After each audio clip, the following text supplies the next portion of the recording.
Thank you for turning to page 121. Today we're going to talk about whether to have space combat or not. I'm not going to go into a bunch of nuts and bolts on doing space combat. I may do that in a future video.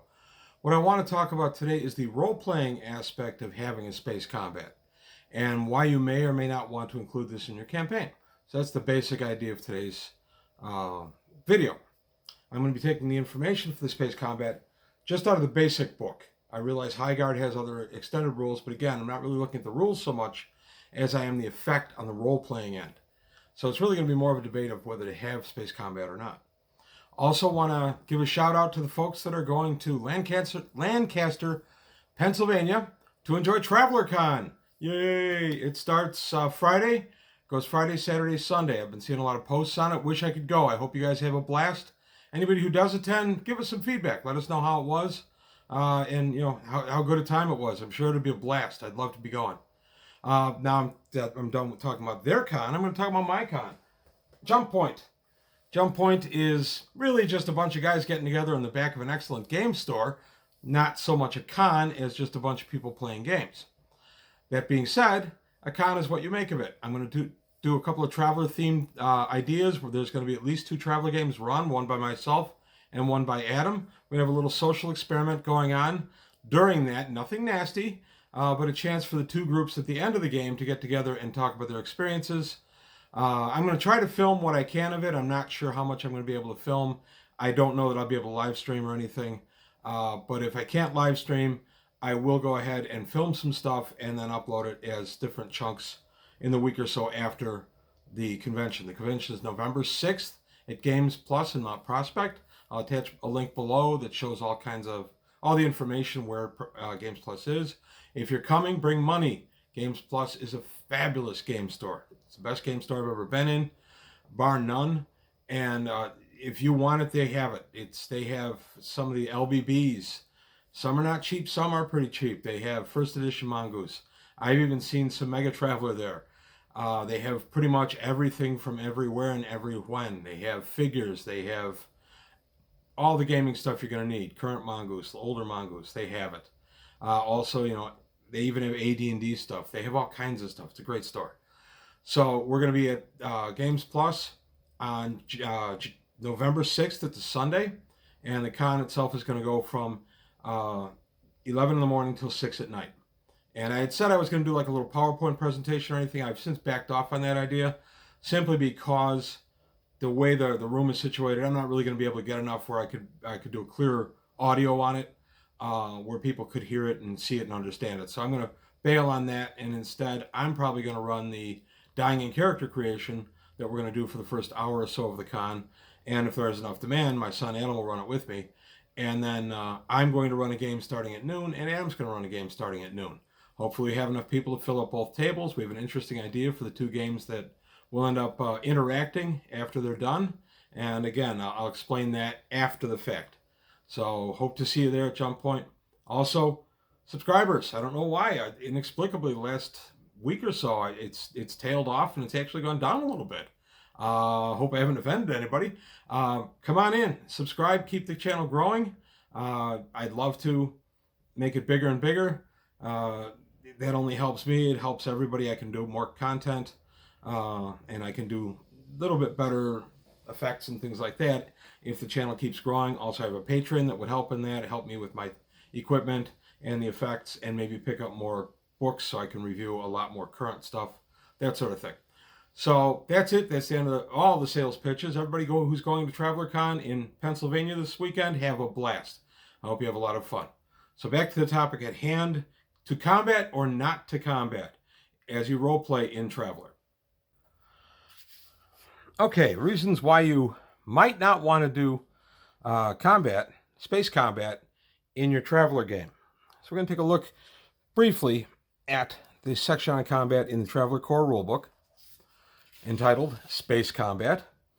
And what I'm really interested in is how this can impact the future of your role-playing end of Traveler. So basically, I'm going to take a quick overview of space combat. You have combat rounds just like you do. They're longer, but just like you do in regular combat. And then you have bands So your adjacent, close, short, medium, long, very long, or distant. One thing I always didn't like, but kind of did like about Traveller, if that makes any sense, is the space combat is kind of arbitrary. It's more cinematic than it is nuts and bolts, pieces moving around the table and that kind of thing. And when I was a younger gamer, I didn't like that because I wanted to see my ships shooting at pew pew pew pew. That's what I wanted to see. But I also understand that Traveller does not have its roots in tabletop combat games like D&D does. AD&D started all D&D started as a tabletop combat system, and that's pretty well expressed throughout at least second edition. You absolutely see the combat game roots of D&D.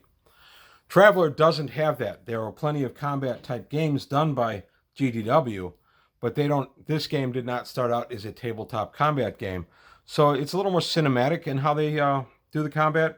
And like I said, as I've gotten older, I've appreciated that more. I have used this version of combat. We've also used Mayday. My original Traveller GM and I used to play Mayday quite a bit. I may feature that on the channel. That's the box set game of space combat, and it's basically just a tabletop space combat simulator. So you're starting the battle at your range band, you have initiative and stuff like that. Again, I'm not going to go into a ton of the nuts and bolts. I want to talk about why you may not want to have combat. For the first example I'm going to give is I have a group that is paying off a mortgage on a free trade, or making a far trader. So we're on a far trader, and the far trader's got some weapons. It's got I'm just pulling this out of the air, so don't hammer me if I get something statistically wrong. But they've got a missile turret launcher and a laser. Okay, so they can defend themselves if it comes up. So that would make me as a GM go, well, they can defend themselves. The heck with this. We're going to do some space combat. But then I got to take a step back and look what happens. Because space combat causes space damage. There's a great little picture, space combat. And you can have damage on your ship that you have a heavy mortgage on. That can become a problem because as the ship is damaged, I have to cobble together, I'm Scotty in the engineering room and I'm cobbling together a repair and I'm going to save the ship. That's all well and good. They had the Federation to go back and pay the bills and actually repairing the ship. Traveller's not like that usually. Traveller trader game where you're just trading cargoes, you're on your own for that. And that's where I think it can really hurt your role-playing end. You can find yourselves one missile hit and find yourselves where you have tens of thousands of credits of repairs to do on your ship, and now you've got more problems. You've got to pay off your debt for your repairs, and which may, by the way, be cash up front before they'll do them, and you've still got to make all your monthly maintenance and make your monthly payment, or every 4-week payment and 4-week maintenance, sorry. So that's where I kind of step away from space combat if it's a pure trader thing.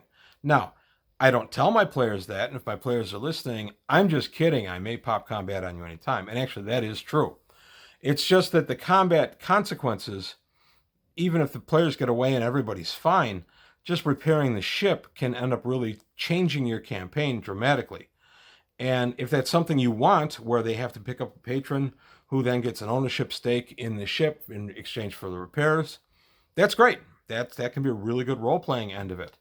But if this is just a group that wants to just own the ship outright, not bring anybody else in for, any kind of money brought in from outside, they just want to do it themselves, you might want to stay away from combat in space. It's really what you're doing. Now I'm going to go to another example. Mustering out, someone gets a scout ship. Hey, a scout ship, that's great. The Scout Service in my Traveller universe, the Scout Service pays ordinary maintenance on it. You don't have a mortgage. You're free to go wherever you want as long as you check in with scout stations when you go. And you can take even a small amount of cargo, so you can turn a profit with it. You can even take passengers if need.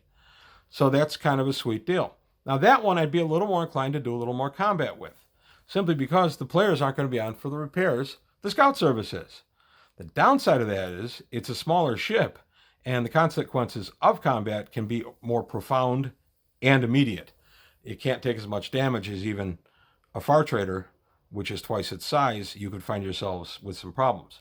we take a look at the critical hits effects, and a critical hit is not that hard to generate in Traveller. And you look at, let's go to like a really catastrophic one, which is the bridge on a 6. Random bridge station destroyed. Occupant takes 1 die times 1 die damage. Hull severity increased by +1. In other words, you've been hulled. The ship has a gaping hole going through the side. You can temporarily repair it, but in order to remain spaceworthy, you've got to get that fixed.